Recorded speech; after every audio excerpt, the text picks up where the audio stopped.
Están bienvenidos a este momento. Vamos a iniciar con una oración. En nombre del Padre, del Hijo, del Espíritu Santo. Amén.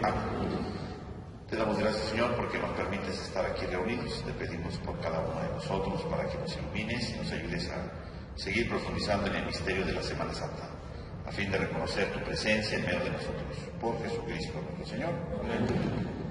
Tenga la bondad de tomar asiento, hermanos. Pues vamos a comenzar estas reflexiones de Semana Santa, ¿verdad? Tratando de profundizar algunos elementos de estos días para conocerlos con mayor profundidad, y cuando los vivamos con ese sentido.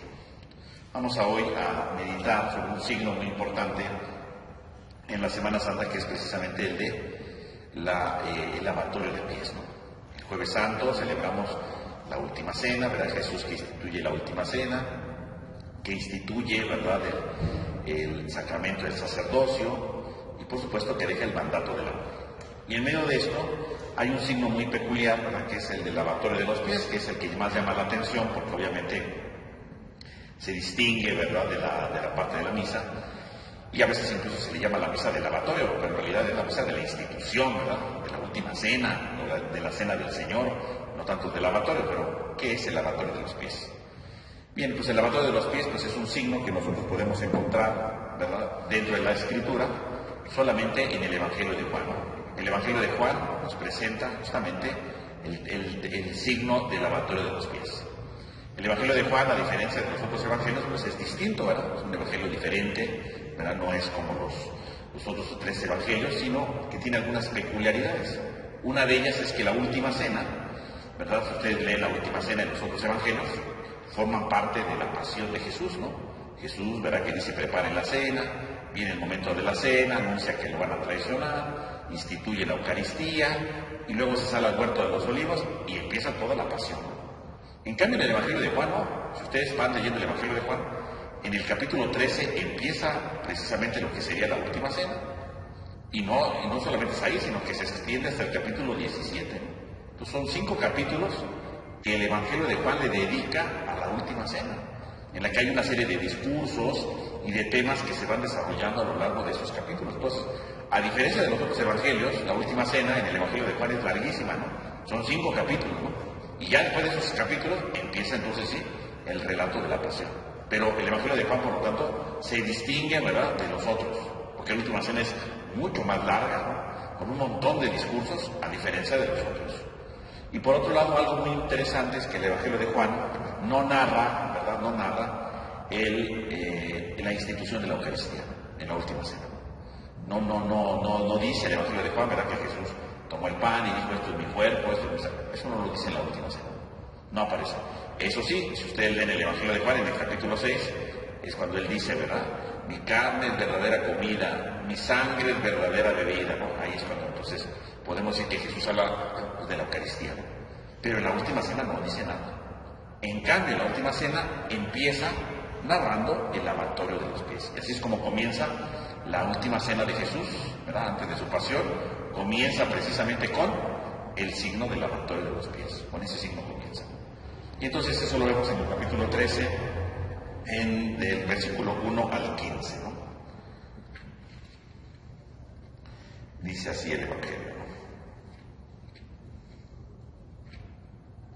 Dice: antes de la fiesta de la Pascua, sabiendo Jesús que había llegado su hora de pasar de este mundo al Padre, habiendo amado a los suyos que estaban en el mundo, los amó hasta el extremo.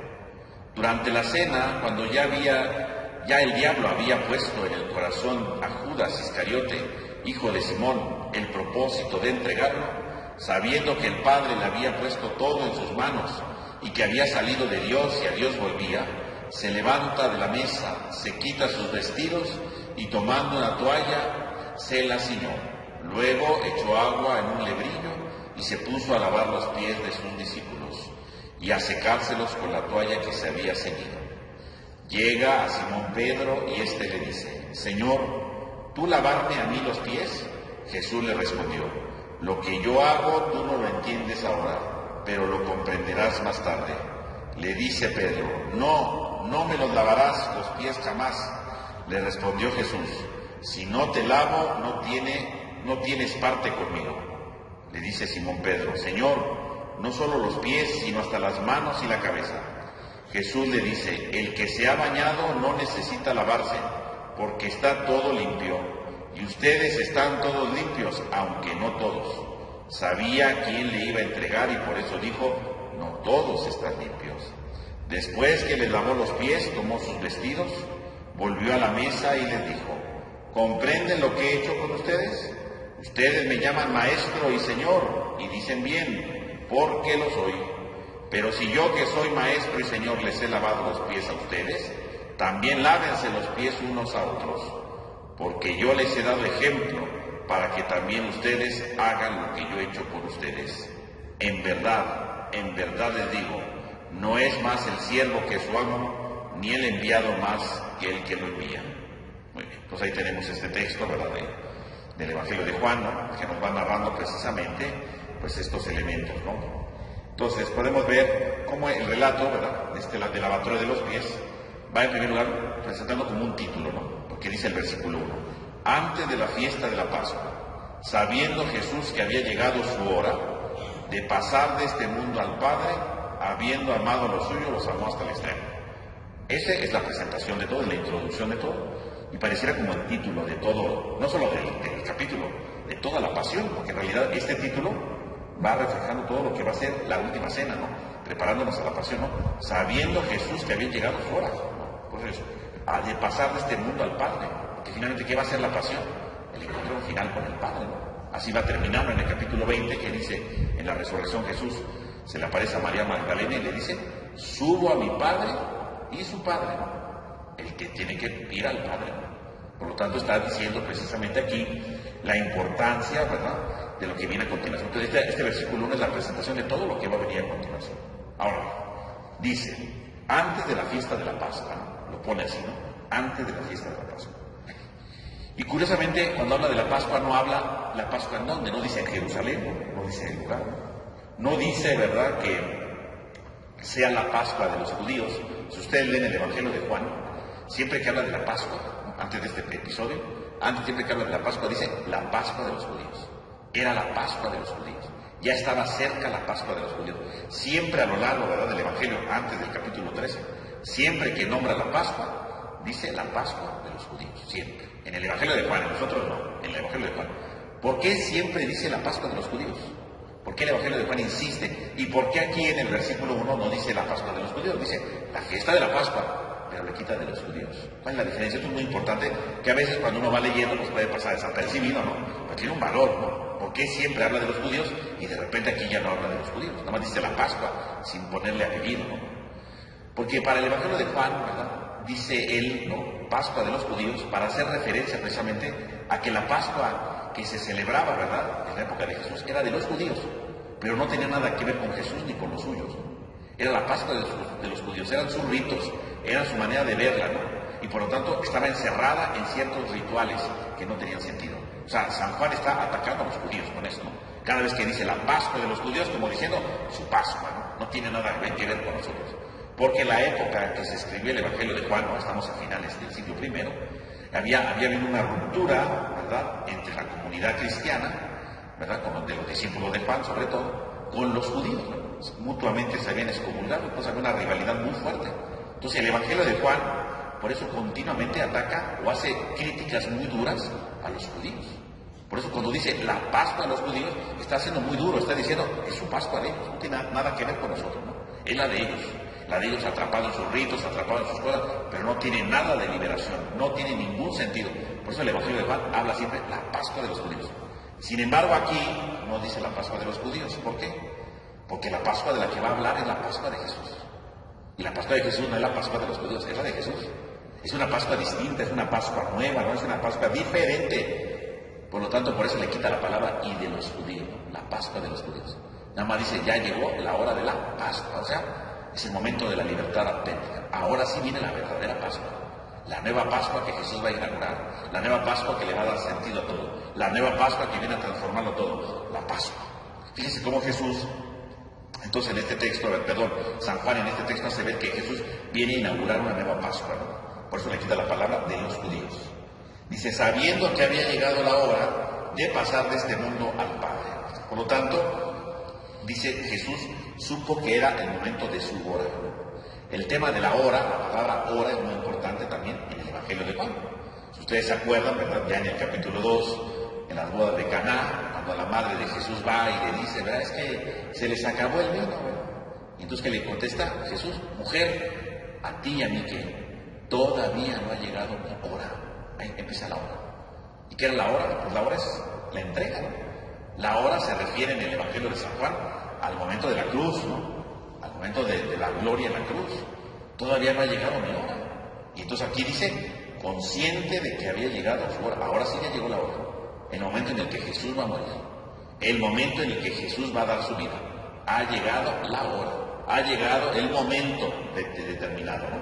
Ahora sí ya llegó la hora, ¿no? Este proceso, ¿verdad?, que todavía no había empezado y que todo lo que Jesús ha ido realizando en el Evangelio es para ir madurando este momento. Ahora sí ya llegó la hora. Y la hora es entonces sí, la muerte de Jesús, pero no solamente una muerte por morir, ¿no? O una muerte casual, no. La hora es pasar de este mundo al Padre. Por lo tanto, el momento de la cruz, luego de la resurrección, ¿en qué consiste?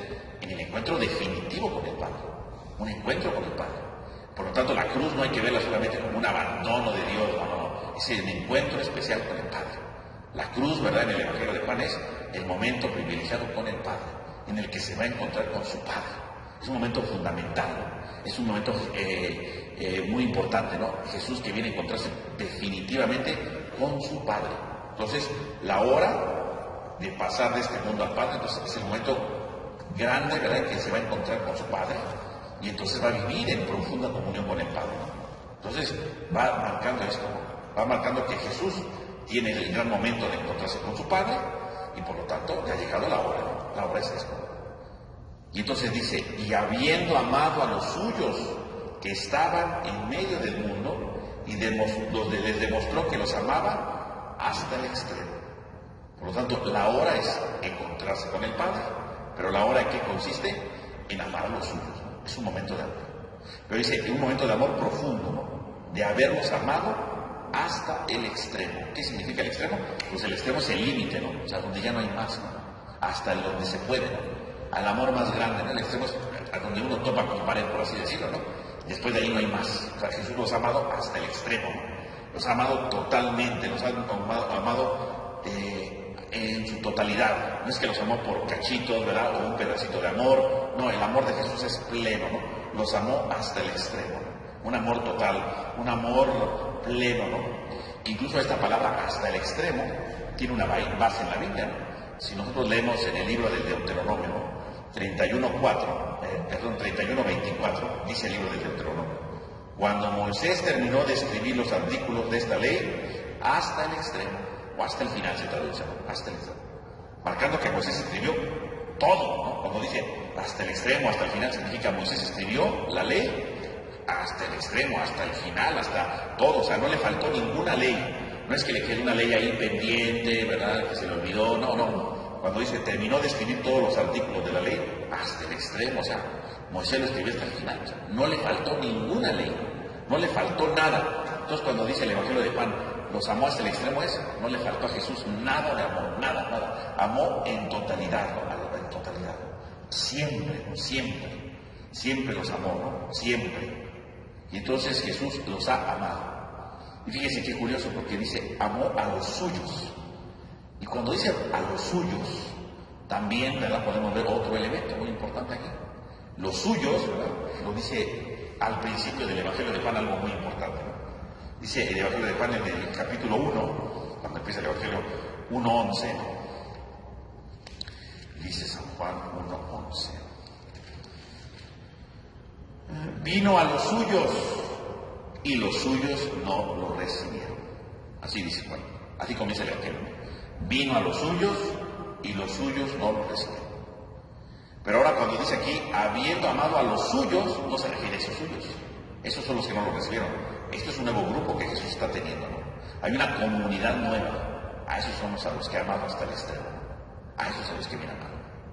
Para formar una nueva comunidad. Ha formado una nueva Pascua, o más bien va a celebrar una nueva Pascua con una nueva comunidad, habiendo amado a los suyos. Los amó hasta el extremo, hasta el límite. No le falta nada de amor. Fíjense cómo entonces el pasaje comienza abriendo precisamente toda una descripción, ¿verdad?, de lo que viene a continuación. Y en el fondo todo lo que es la Semana Santa, ¿no? Porque es la Semana Santa, ¿no? Habiendo amado a los suyos hasta el extremo, ¿verdad? Antes de pasar de este mundo al Padre, antes de llegar a su hora, ¿verdad? Todo está describiendo lo que es la Semana Santa en realidad, ¿no? Y curiosamente, en medio de toda esta descripción tan extraordinaria, ¿no?, tan maravillosa, ¿no?, amó a los suyos al extremo, son los suyos, su comunidad, llegó su hora, pasar de este mundo al Padre, una nueva Pascua. Fíjense cómo lo va adornando todo. Y de inmediato dice, y durante la cena, cuando el diablo ya había puesto en el corazón de Judas Iscariote, hijo de Simón, el propósito de entregarlo. Fíjense qué curioso, ¿no? Hablando de la grandeza del amor, el momento de la entrega, y de inmediato, ¿cómo empieza la descripción del relato? El diablo había puesto en el corazón de Judas el propósito de entregarlo. Qué curioso, ¿no? En el momento culmen del amor, en el momento donde Jesús va a manifestar su amor más grande, hay un traidor. Haciendo ver que efectivamente, sí, el amor de Dios puede ser grande, puede ser hasta el extremo, ¿verdad?, sin ningún recoveco, sin ningún límite, ¿verdad?, sin nada de expresar de amor, ¿verdad?, ha expresado todo el amor que tiene, y sin embargo siempre puede haber alguien que no acepte el amor. Es lo que está diciendo el texto. Hay alguien que no aceptó el amor.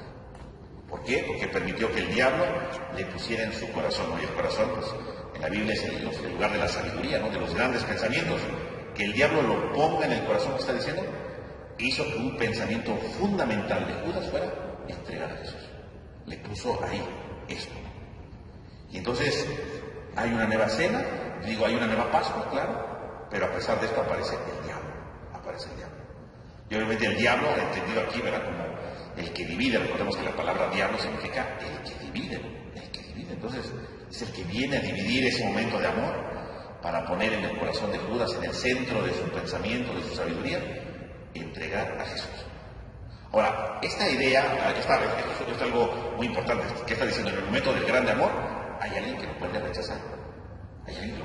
Siempre. No porque el hombre, ¿verdad?, sea perfecto, ¿verdad?, ay, es extraordinario, Dios nos ama. Sí, pero aunque Dios me ame, si yo quiero, puedo dejar que entre la división y entregar el amor. No valorar el amor. Siempre va a pasar eso.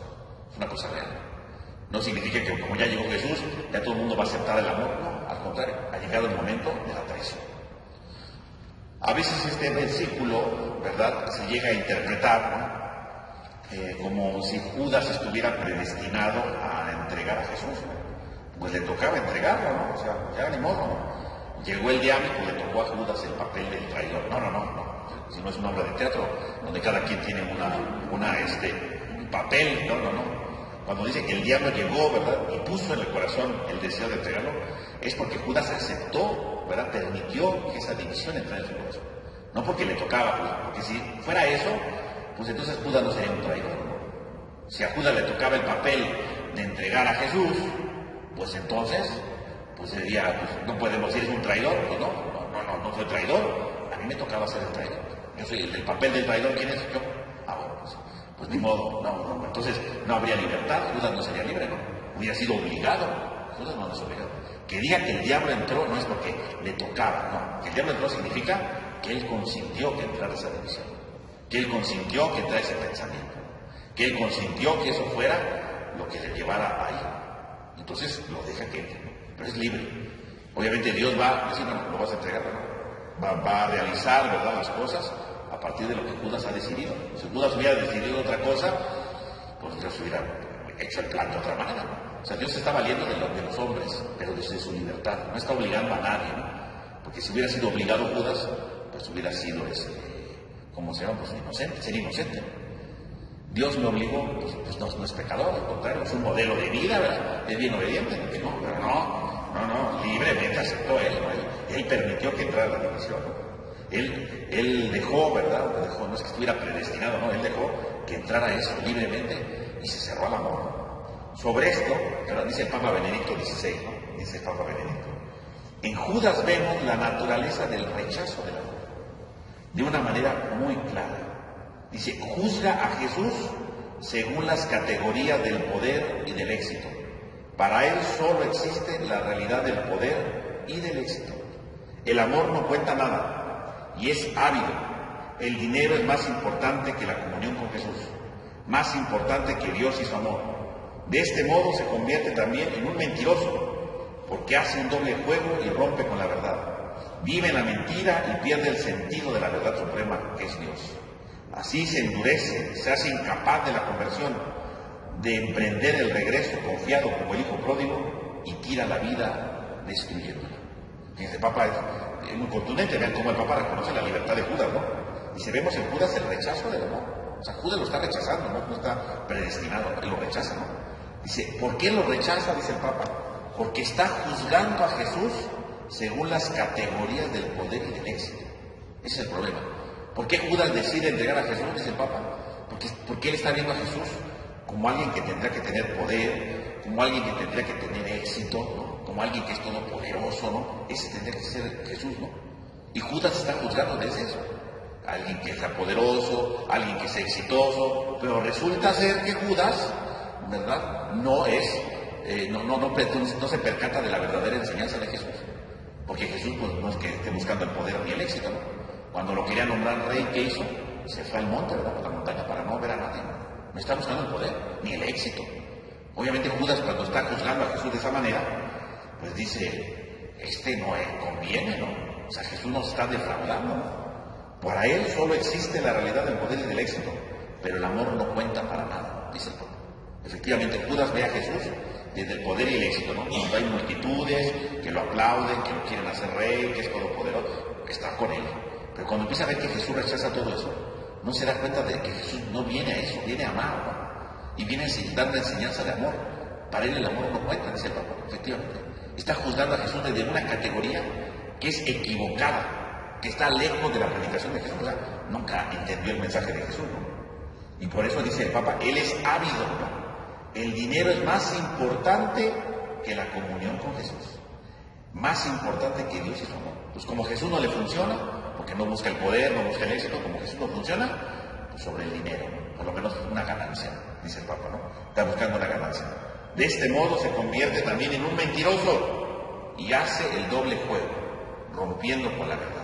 Entonces hace un doble juego, ¿no? Porque entonces se sigue quedando con Jesús, porque digo, si Judas, ¿verdad?, está viendo que Jesús no busca el éxito, si está viendo que Jesús no quiere ser todo poderoso, ¿verdad?, pues ¿qué hubiera hecho Judas honestamente?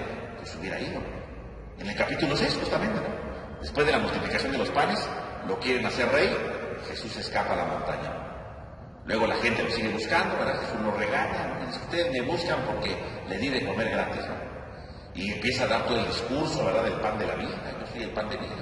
Y al final todo el mundo se indigna, se escandaliza. ¿Y qué dice Jesús? Pues si quieren estar conmigo, adelante, ¿no? Si no, váyanse. Y dice el Evangelio, a partir de ese momento muchos se empezaron a ir, se retiraron. ¿Por qué Judas no se fue? ¿Por qué Judas no se retiró? Dice el Papa, porque hace un doble juego, ¿no? Vive en la mentira, porque sigue con Jesús, pero al mismo tiempo no está en su amor. No está de acuerdo con el proyecto de él. Se quedó ahí por hacer doble juego, ¿no? Ese es el problema de Judas. ¿Por qué el diablo entra? ¿Por qué divide su corazón? ¿Por qué deja que esté esa iniciativa de quererlo entregar? Porque en el corazón de Judas hay un doble juego, ¿no? Lo que antes decimos, ¿no? Ya no significa dividir, ¿no? Está dividiendo su vida, ¿no? Lo está dividiendo porque por un lado lo hace que ponga una cara de ser un buen discípulo, incluso encargado del dinero, ¿no? Dice el Evangelio de hoy decía, ¿no?, que Judas tenía el Evangelio dice que tenía a su cargo la bolsa de dinero. Incluso cuando se sale, ¿verdad?, más adelante del Evangelio, ¿verdad?, lo que tengas que hacer, hazlo ya. Se sale y todo el mundo piensa que va a comprar cosas porque tiene la bolsa de dinero. Pero fíjese, es un doble juego porque se decide quedar con Jesús, pero no porque esté convencido de Jesús. Decide quedarse con Jesús para tener un doble juego, de ser un buen discípulo, porque lo sigue con él, pero por dentro de su corazón está en contra de él. Está en contra de su proyecto, está en contra del amor, está en contra de lo que Jesús está anunciando. Hay un doble juego, ¿no? Ese es el problema de fondo, ¿no? Que Judas se ha quedado de manera hipócrita, ¿no? Vive en una mentira, porque no vive con Dios, no vive con Jesús. Y entonces, aparentemente es el administrador, pero en realidad se quedó por el dinero, ¿no? De hecho, el Evangelio de Juan va a hacer referencia siempre a que Judas es ladrón, a que Judas roba las cosas, porque efectivamente hay una división en Judas, según el Evangelio de Juan, ¿no?, en la que se ha quedado con Jesús por el dinero, ¿no? Como diciendo, pues ya perdí el tiempo con Jesús, pues por lo menos le sacamos un provecho. y efectivamente lo va a terminar vendiendo. ¿Por qué? Porque quiere sacar un provecho. Esa es la visión que está dando San Juan, ¿no? Si leemos San Mateo, bueno, tiene otra visión, pero el Evangelio de San Juan es alguien que está, ¿verdad?, empoderado con el dinero, y entonces ve en Jesús solamente una ganancia, porque como se ha desilusionado de su proyecto, se hace el doble juego de seguir, pero para sacar una ganancia, ¿no? Para sacar una ganancia de algo de Jesús, ¿no? Y cuando llega la oportunidad, la saca, ¿no? No vende, ¿no? Fíjense cómo se queda. Pero en el fondo esto que hace Judas, pues le puede pasar a muchos, ¿no? Muchos se pueden quedar con Jesús y decir, soy discípulo de Jesús, ¿verdad? Estoy con el Señor, ¿verdad? Me comprometo, ¿verdad? Estoy en la parroquia, vengo a misa, oraciones, yo qué sé. Pero a veces no estamos porque estamos convencidos de Jesús, estamos porque queremos sacar una conveniencia, ¿no? Queremos sacar una ganancia, ¿no? Pues ya estoy aquí, pues que valga la pena, ¿no? Que valga la pena tanto esfuerzo, que valga la pena tantas oraciones, tanta misa que he escuchado, cada uno con una conveniencia, ¿no? Hay gente que lo hace así, ¿no? Y busca sacar una conveniencia, ¿no? Busca sacar algo que de su provecho, ¿no? Pero ya no lo hace por el proyecto de Jesús, ¿no? No lo hace porque está convencido de lo que hace, no. Lo hace porque quiere sacar un provecho, una ganancia, un beneficio, ¿no? Quiere sacar provecho de la situación, ¿no? Y entonces, obviamente lo hace, ¿no? Lo de Judas le puede pasar a cualquiera, ¿no? No nada más le pasa a Judas, a muchos, ¿no? Muchos. Por eso dice el Papa, él se endurece y se hace incapaz de la conversión. Se hace incapaz de la conversión. Entonces, vean cómo entonces Judas efectivamente está cerrando su corazón a la experiencia de Dios. No está permitiendo que entre. Y entonces se queda ahí. Y entonces dice San Juan, ¿no? Sigue en el versículo 3, ¿no? Sabiendo que el Padre le había puesto todo en sus manos y que había salido de Dios y que a Dios volvía. Entonces, ya que hace el paréntesis diciendo que Judas lo va a traicionar, regresa a Jesús. Judas quiere entregar a Jesús, Judas tiene dividido su corazón, muy bien. Ahora viene la segunda parte, ¿no? Sabiendo que el Padre le había puesto todo en sus manos. Sabiendo que le había puesto todo en sus manos. Y entonces empieza a reflexionar, ¿no? Todo. Jesús tiene la plena conciencia de que todo está en sus manos. Todo está en sus manos. Todo lo tiene Jesús en sus manos. Y eso es precisamente uno de los grandes elementos en el Evangelio de Juan. Ya en el capítulo 10 dice que él es el buen pastor, ¿no? Como buen pastor, ¿verdad? Él cuida sus ovejas. El buen pastor tiene las ovejas en sus manos. Todo está en las manos de Jesús, ¿no? Y no las tiene porque él sea muy bueno, ¿no? Las tiene porque el Padre se lo ha dado, ¿no? Y habiendo salido de Dios, y a Dios volvía, todo viene de Dios, ¿no? Jesús, por lo tanto, es consciente de su muerte, es consciente de su acción salvadora en favor de todos los hombres, y todo lo tiene, ¿verdad? Precisamente desde Dios. Todo salió de Dios, y a Dios todo regresa. Todo es obra de Dios. Si Jesús se hizo hombre, ¿para qué fue? Para salvar al hombre. Todo está en favor de Dios. Nada está lejos de Dios, nada está apartado de Dios, al contrario, todo está a favor de Dios. Fíjese cómo entonces el Evangelio de Juan va presentando, ¿verdad?, lo que es la pasión de Cristo, ¿no? Justamente en ese momento, ¿no? Todo está desde Dios. Todo es porque nos ama hasta el extremo, todo es porque ha llegado la hora, todo es porque va a inaugurar una nueva Pascua, aunque hay alguien que no la acepta, pero todo está en Dios. Y entonces, a partir de ahí, entonces empieza el relato del lavatorio, ¿no? Esa es la introducción, ¿no? Después de la introducción dice, se levantó de la mesa, se quitó sus vestiduras y tomando una toalla, ¿verdad? O un paño, ¿verdad? Más que una toalla, un paño, se lo ciñó, ¿no? Y entonces se pone a lavar los pies. Y entonces, en ese momento del amor profundo, Jesús va a hacer un gesto de ese amor. Va a anticipar ese amor que va a venir adelante, que es la muerte en la cruz, ¿no? Y entonces dice, se levantó y se puso a lavar los pies, ¿no? Este lavar los pies, pues era una práctica que se hacía, pero sobre todo era una costumbre de honor, ¿no? Hacia un huésped que llegaba de caminos polvorientos, ¿no? Entonces, por ejemplo, cuando alguien llegaba, alguien invitaba a alguien, ¿no? Y venía caminando, porque parece que no había coches ni nada por el estilo, todo el mundo caminaba de un lado a otro, ¿no? Era lo más normal, caminar, ¿no? Y caminaban días, semanas, ¿no? O sea, entonces, yo invitaba a alguien, pues venía caminando. Y obviamente, pues traían, ¿verdad? Pues que tenían, ¿verdad? Eran libres y tenían la posibilidad, tenían sus guaraches, sus sandalias, y otros, pues descalzos, ¿no? Y venían caminando. Y obviamente no es que todo, como ahora que todo está pavimentado, ¿no? Todo era tierra, ¿no? Y obviamente uno llegaba con los pies, pues todos sucios, de tierra, de tierra, polvorientos, ¿no? Generalmente cuando yo invitaba a alguien, ¿qué era lo que hacía? De una cuestión de honor, pues llegaban y yo le lavaba los pies, ¿no? O bueno, ponían algún, si tenían dinero, tenían esclavos, bueno, pues el esclavo lavaba los pies. Era algo muy común. Y era común lavarse los pies porque uno llegaba de la calle y todo estaba polvoso, ¿no? Era algo común. Y entonces cuando a uno, así eso era una señal de hospitalidad, ¿no? Demostraba que tú eras importante para mí. ¿Por qué? Porque te lavaba los pies, ¿no? No quería que estuvieras en mi casa con los pies todos sucios, ¿no? Y entonces lo hacía, ¿no? Entonces eso generalmente ¿quién lo hacía? Un esclavo, ¿no? Un esclavo. Un esclavo era el que hacía eso, no le tocaba eso. O bien, ¿verdad? Los hijos lo hacían a sus papás, ¿no? A su papá, ¿no? Entonces llegaba el papá, los hijos a lo mejor estaban chiquillos, iban y lavaban los pies al papá porque llegaba, ¿no? Todo polvoso, ¿no? O la esposa, también la esposa podía hacer ese gesto.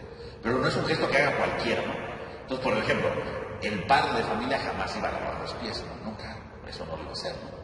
Lo haría el esclavo, a la esposa, lo haría los hijos, y los hijos y la esposa al esposo, no a los demás, ¿no? A los invitados, no. Solamente que fuera alguien muy distinguido, entonces, bueno, un esclavo, a ver quién lo hace, o un hijo, ¿no? Pero en general no se hacía nada tan fácil. Por eso el momento que Jesús se para y empieza a lavar los pies es una cosa sumamente duro. Porque efectivamente es como si Jesús es el jefe de la familia, ¿no? De los apóstoles. Y él es el que se para a lavar los pies.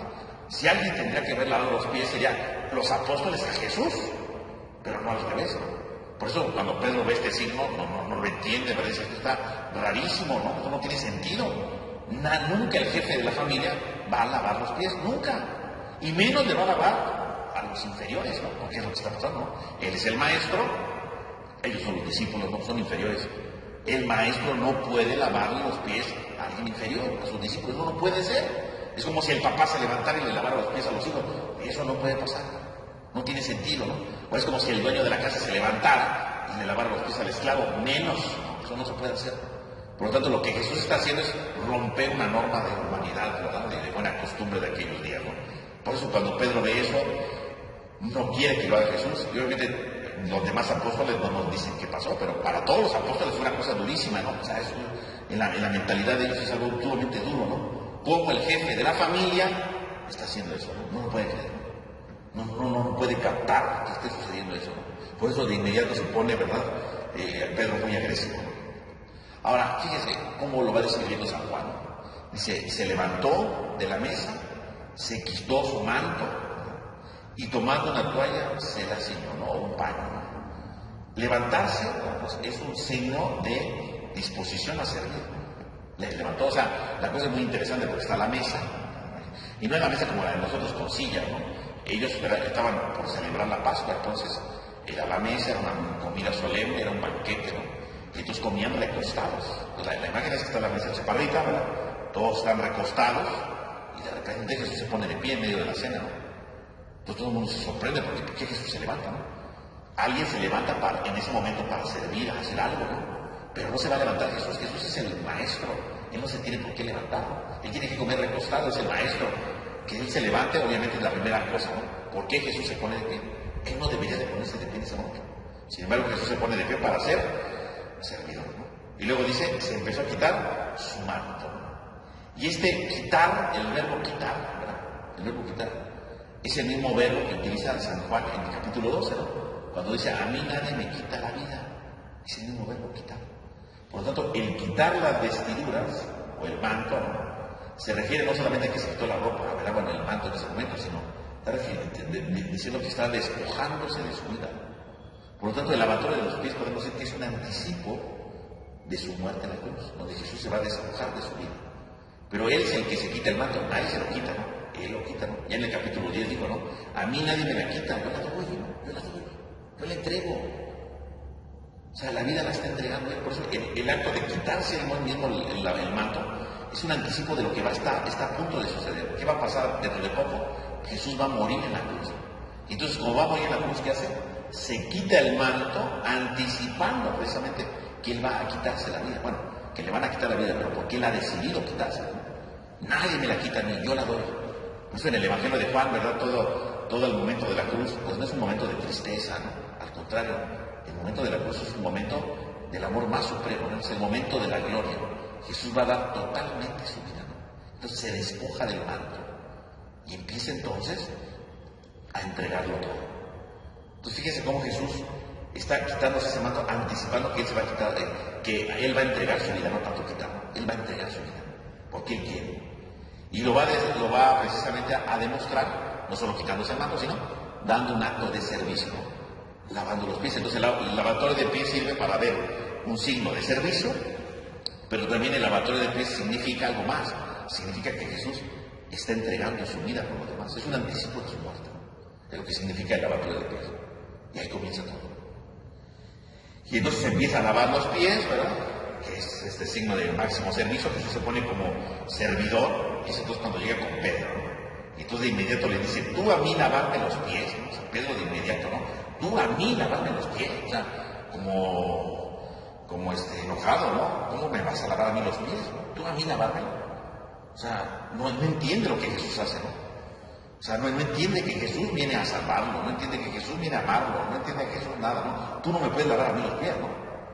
Porque tú eres el jefe, yo soy el servidor, tú eres el maestro, yo soy el discípulo. Tú a mí lavarme los pies. Y entonces Jesús de inmediato le dice, lo que yo hago, tú no lo entiendes ahora, pero lo vas a entender más tarde. Tú no lo entiendes. O sea, Jesús está de acuerdo, lo que estoy haciendo no lo entiendes, claro. No lo estás entendiendo. Está bien, claro, es difícil entenderlo de golpe, ¿no? No es fácil, ¿no? Lo que hago no lo entiendes, pero lo vas a entender después, ¿no? Lo vas a entender después. Fíjense cómo Jesús le hace ver precisamente que lo que hace es difícil. Jesús reconoce que lo que está haciendo es un signo sumamente complicado, ¿verdad? Para la cultura de su tiempo. Es muy difícil. Lo que yo hago, tú no lo entiendes todavía, pero lo vas a entender.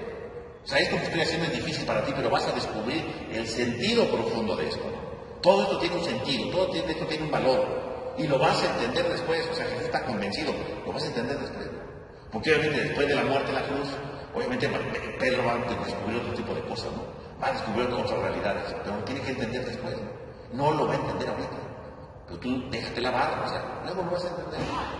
Y de inmediato que le dice Pedro, no me lavarás los pies jamás, ¿no? O sea, punto. Nada de que lo voy a entender después, no, hombre, no. Yo no me voy a dejar lavar los pies. Aquí el maestro eres tú y no me voy a dejar lavar los pies. Yo soy el discípulo, punto. Y entonces ya Jesús ya se pone rudo, ¿verdad? Si no te lavo, no tendrás parte conmigo, punto. O sea, fíjate lo que estás diciendo. Si no me dejas que te los lave, a partir de ahorita hay una ruptura entre tú y yo. Hay una ruptura. A partir de eso es una ruptura. O sea, no solamente le dice Pedro, ándale, Pedro, déjatelo, no. Jesús no nos anda ahí con que vamos a convencer a Pedro, no. O sea, Jesús es claro. Si en este momento no te dejas lavar los pies, si en este momento dices no, jamás, tú y yo no tenemos nada que ver. Como si no lo hubieras conocido. En este momento es como si te dieras la vuelta y te fueras, ¿no? O sea, que el Pedro, ¿verdad? Que en el capítulo 6, ¿no? Cuando los apóstoles se fueron, ¿no? Digo, los apóstoles, los discípulos se fueron, ¿no? Jesús voltea a ver a los 12 que le dice, ¿también me quieren dejar? ¿Qué dijo Pedro? ¿Pero a quién iríamos, Señor? Solamente tú tienes palabras de vida eterna. Como diciendo Pedro, tú eres lo máximo, o sea, sin ti nuestra vida no tiene sentido, ¿no? Bueno, ese Pedro que decía que Jesús tenía palabras de vida eterna, ese Pedro que había dicho, solamente tú, ¿verdad? Tienes estas palabras que dan sentido a nuestra vida. ¿A quién más podríamos ir? Bueno, ese Pedro aquí ya es todo lo contrario. Tú jamás me vas a lavar los pies. Da la vuelta, Pedro, ¿no? Jamás. Entonces Pedro pone otro rostro ahora, ¿no? No me vas a lavar los pies. Y Jesús es contundente. Bueno, está bien, no te los lavo, pero si no te los lavo, no tendrás parte conmigo. Es muy duro, Jesús. O sea, en este momento, ¿no? Tú no te los lavas, ya cortamos relación tú y yo, ¿no? Cortamos ya. Tú no tienes nada que ver conmigo. Obviamente cuando Pedro oye eso, se queda impactado, ¿no? Porque obviamente, como Jesús dijo, tú no lo entiendes. Pedro se da cuenta que no entiende nada. Y entonces sigue sin entender, ¿no? Porque no le dice, bueno, lávame, ¿no? Sino de inmediato, no solo los pies, sino hasta las manos, la cabeza, ¿verdad? No, pues si me baño, ¿verdad? Los pies, o sea, sigue sin entender nada, ¿no? O sea, Pedro sigue en su cerrazón total, ¿no? No solo los pies, todo. Sigue sin entender, ¿no? O sea, lo único que entiende Pedro es una cosa, eso sí, que no quiere separarse de Jesús, eso sí, no quiere separarse de Jesús. Porque el hecho de decir no solo las manos, los pies, todo, lávame todo, ¿no? ¿Qué significa? Sí quiero estar contigo, ¿no? Entonces, si la condición es de los pies, bueno, pues me voy a dejar, ¿no? Pero sigue sin entender bien, ¿no? Porque las manos, los pies, ¿no? O sea, finalmente está dispuesto a no separarse, pero no entiende lo que Jesús hace, ¿no? Y entonces decir lavar los pies, lavar las manos, la cabeza, todo el cuerpo, ¿qué está entendiendo Pedro entonces? Pedro está entendiendo que Jesús está haciendo como una especie de rito de purificación. Como los judíos, ¿no? Que se lavaban las manos hasta el codo, ¿verdad? Y hay un montón de ritos. Pedro piensa que lo que Jesús está haciendo es un rito de purificación, ¿no? O sea, Pedro está queriendo ver lo que Jesús hace como un rito de purificación. Por ejemplo, entonces lávame todo, ¿no? O sea, si es un rito de purificación, no me purifique los pies, purifícame todo, purifícame todo. Necesito que me purifiques todo, ¿no? Esa es la imagen de Pedro ahora, ¿no? O sea, dejó de entender, ¿verdad? Tú eres el maestro, yo soy el discípulo, tú no me los puedes lavar. No, si no te lavo no tienes parte conmigo. Entonces todo, o sea, purifícame todo, ¿no? Lávame todo, ¿no? Si ese es el problema, yo quiero estar contigo y por lo tanto entonces lávame completito, ¿no? Lávame completito, lávame todo, todo, todo. Como si Jesús lo fuera a purificar. No, ¿verdad? Tampoco, Pedro sigue sin entender, ¿no? Sigue sin captar esto, ¿no? O sea, no es solamente algo externo. O sea, el problema no es el lavatorio, sino lo que representa el lavatorio, ¿no? Pero Pedro no lo alcanza a ver, ¿no? Pedro no alcanza a descubrir precisamente eso, ¿no? Y entonces, ¿verdad? Jesús de inmediato le dice, ¿no? El que se ha bañado no necesita lavarse, pues todo está limpio. Y ustedes ya están limpios, aunque no todos. Y dice San Juan, ¿no? Hace ahí un paréntesis. Jesús sabía quién lo iba a entregar y por eso no todos están limpios. Entonces Jesús dice, a ver, no es de que tú te bañes completo, no, date cuenta de lo que te estoy diciendo, ¿no? O sea, los discípulos han bañado, ¿a qué se refiere? Ya están limpios. O sea, el lavatorio de pies no es lo que los purifica. Ellos ya están limpios desde antes del lavatorio.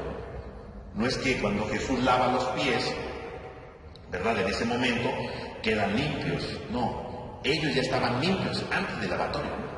El lavatorio no es para limpiarlos o para purificarlos. El lavatorio es para que ellos aprendan a ser servidores, ¿no?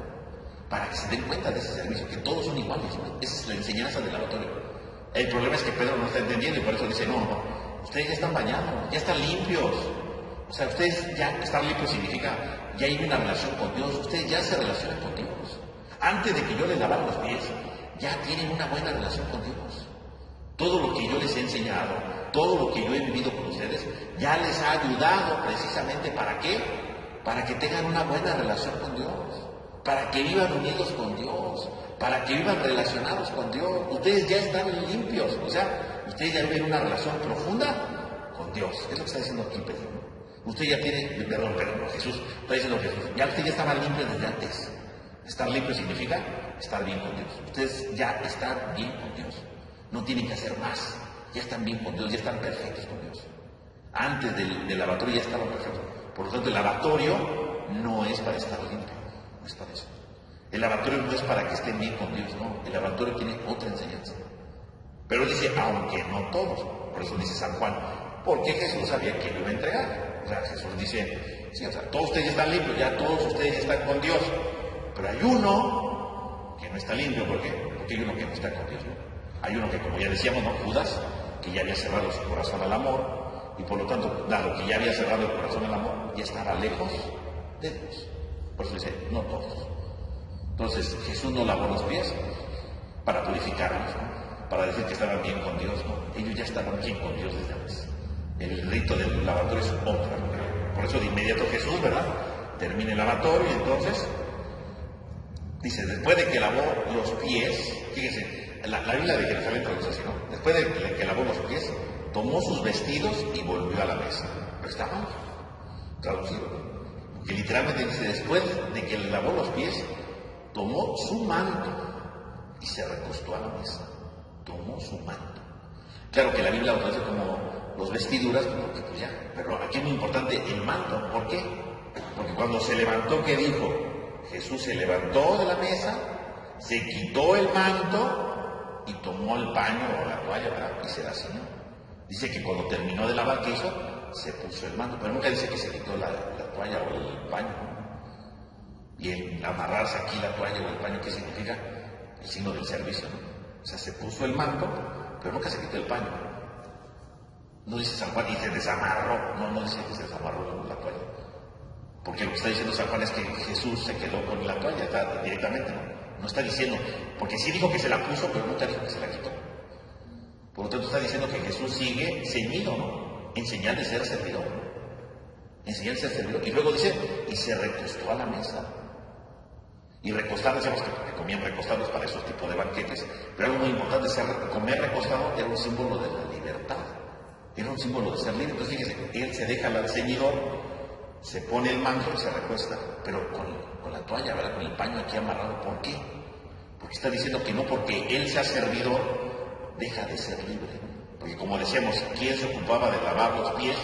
En general, los esclavos, ¿no?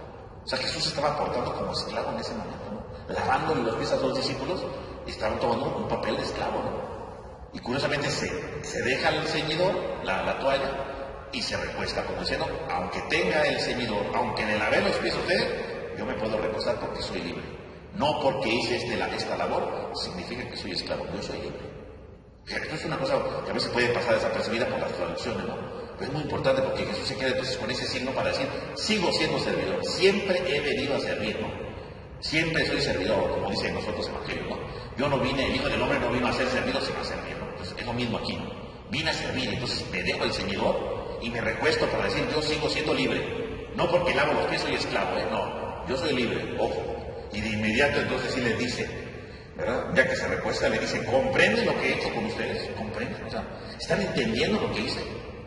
Porque obviamente los discípulos son medio lentos, entonces de inmediato, a ver, ¿están entendiendo eso?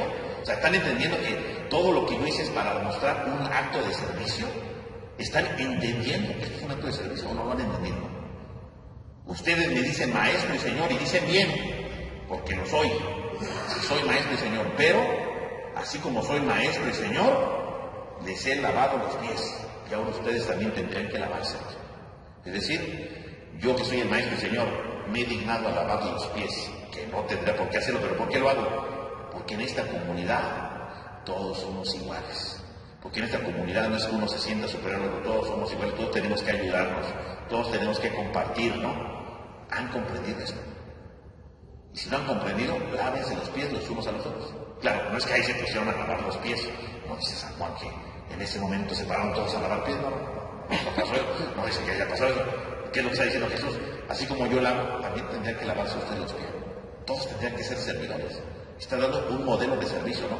Diciendo, todos somos iguales. No porque yo soy el maestro, me merezco unas cosas que ustedes no. Todos somos iguales, todos tenemos que ser servidores en eso, ¿no? Y por eso concluye, ¿no? En verdad les digo, ¿no? No es más el siervo que su amo, ni el enviado más que el que lo envía. O sea, Jesús dice, no es más el amo que el siervo, no. Todos somos iguales, todos tenemos un valor, todos tenemos que respetarnos, y todos tenemos que ayudarnos y servirnos los unos a los otros. Todos tenemos que ser. Él está diciendo eso. Por lo tanto, el signo de lavatoria de pies, que viene siendo pues un signo de servicio, claro. Viene siendo un signo del anticipo, ¿verdad? De lo que Jesús va a hacer, ¿no? Muriendo en la cruz, porque ¿qué es la muerte de la cruz? Un servicio en favor a los hombres, ¿no? Un signo de su amor, ¿no? Es eso. Por lo tanto, el lavatorio de pies lo tenemos que ver como eso, ¿no? Entonces es un signo no de purificación, no nada más para que los pies estén limpios, no, es un signo de servicio. Demostrarle a los apóstoles que todos tenemos que ser servidores como Jesús es servidor. Si Jesús es el maestro y es servidor, todos tendríamos que ser servidores, todos tenemos que ayudar, no sentirse uno más que otro, no, Jesús lo que quiere es romper eso y al mismo tiempo anticipar su muerte, ese es el signo. Obviamente en la liturgia, pues nosotros hacemos esto, ¿no? Pues recordando nada más el signo, ¿no? Y por eso se lavan los pies a las personas durante que se escoge para esto, ¿no? Y se les lava los pies, ¿no? Pues para recordar sobre todo pues, lo que Jesús hizo, ¿no? Pero en realidad lo que hizo no solamente lavar los pies, sino lo que significaba, ¿no? Ese signo de ser servidor, ese signo de ayudar a los demás y ese anticipo de su muerte, ¿no? Demostrando que el servicio no es otra cosa, sino dar verdaderamente la vida, ¿no? Ese es el sentido de todo, ¿no? Bueno, entonces ya termina el tiempo, con esto terminaríamos, no sé si queda alguna duda, alguna pregunta. Bueno, entonces vamos a terminar con la oración. En el nombre del Padre, del Hijo, del Espíritu Santo. Amén. Te damos gracias, Señor, por todos tus beneficios, te damos gracias por este momento de meditación. Ayúdanos a comprender cada vez mejor tus enseñanzas para que al vivirlas en la celebración las podamos poner en práctica en nuestra vida cotidiana. Te lo pedimos a ti que vives y reinas por los siglos de los siglos. Amén. En nombre del Padre, del Hijo y del Espíritu Santo. Amén. Que tengan todos una buena noche y que descansen.